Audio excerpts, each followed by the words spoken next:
یہ صابر شاکر، یہ عمران ریاض، یہ آفتاب اقبال اور یہ سارے، یہ یا تو توبہ طائب کریں یا ان کو پکڑیں، ان کو پکڑنا چاہیے بالکل، ٹھیک ہے۔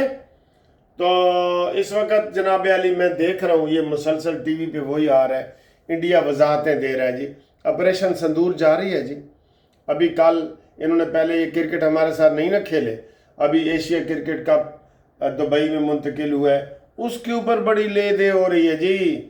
یہ کیوں مانے ہیں؟ کہتے ہیں جی وہاں پیسہ ہے نا، پیسے کی وجہ سے یہ مانے ہیں کہ وہاں ہم جی پاکستان کے ساتھ بھی کھیلیں گے۔ ویسے ہمیں اب نہیں کھیلنا چاہیے ان کے ساتھ کوئی ٹریڈ وغیرہ، کہ اب ہم نے بڑا ان کو کیا ہے۔ جو نواز شریف صاحب کی پالیسی رہی ہے نا کہ ان کو جناب وہ منائیں اور ان کو تجارت پہ اگائیں، نہیں اگلا کرنا چاہتا، ہم کیا کریں؟ جیسے عمران کے مانی مینٹل کے بندے اگر وہ پاکستان کے یا نواز شریف اور شہباز شریف کی نرم پالیسیوں کو کمزوریاں سمجھتے ہیں تو سر جی پھر جہو جی چپیڑ، جہو جہ منہ اوہو جی چپیڑ، ٹٹ فار ٹیٹ ہونا چاہیے، پھر رعایتیں نہیں ہونی چاہیے۔ اور دوسرے جناب علی، ہم نے مسلم لیگ نون کو یہ کہا تھا کہ آپ پرانے لوگوں کے پاس جائیں۔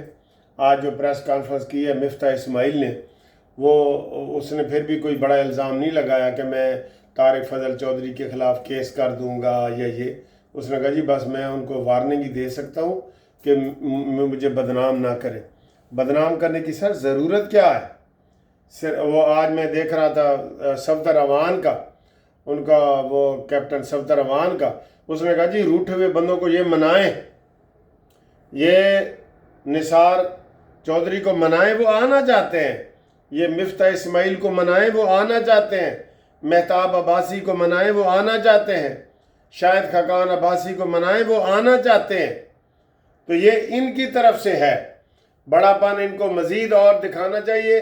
اور شہباز شریف جناب وفد لے کے جائے اور انہوں نے کہا آؤ جی، پچھلے کوئی نہیں، آپ آئیں۔ جن لوگوں نے 25 سال تک وہ مسلم لیگ نون میں رہے ہیں، ان کا حق ہے کہ ان کو، جیسے آپ کا بیٹا روٹھ جاتا ہے نا تو آپ کیا کہتے ہیں کہ بھئی جاؤ؟ نہیں، آپ اس کو مناتے ہیں، بیٹا ہو یا بیٹی ہو، آپ اس کو مناتے ہیں۔ تو جن لوگوں نے شہباز شریف مسلم لیگ نون میں 25 سال لگائے ہیں، ان کو مناؤ بالکل، ٹھیک ہے؟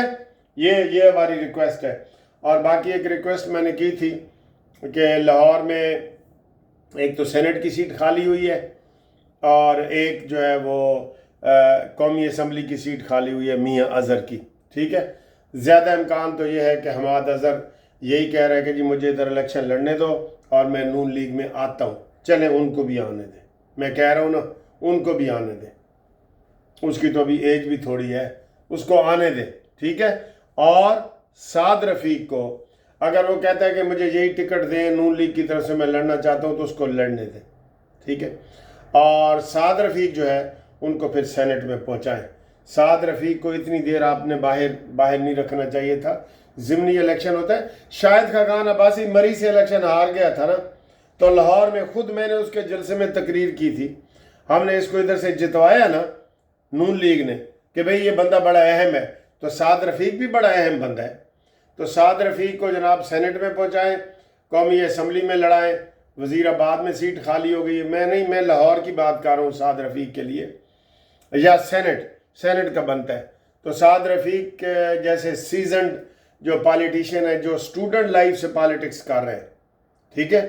جب سعد رفیق ایم اے کالج کا صدر تھا، میں اسلامیہ کالج سول لائن کا صدر تھا، اور ہم اس وقت کے آپس میں ہم ایج فیلو ہیں، ہمارا بڑا وہ ہے، 2-3 سال سعد رفیق صاحب مجھ سے چھوٹے ہیں۔ تو لیکن سعد رفیق صاحب صحیح سیاست کو سمجھنے والے ہیں، ٹھیک ہے؟ وہ مانی مینٹل کی طرح نہیں ہے کہ جی 52 سال میں آ کے سیاست شروع کی اور پہلے کرکٹ اور پلے بوائے رہا ہے اور پھر اچانک ہی جناب سارا کچھ ہو گیا۔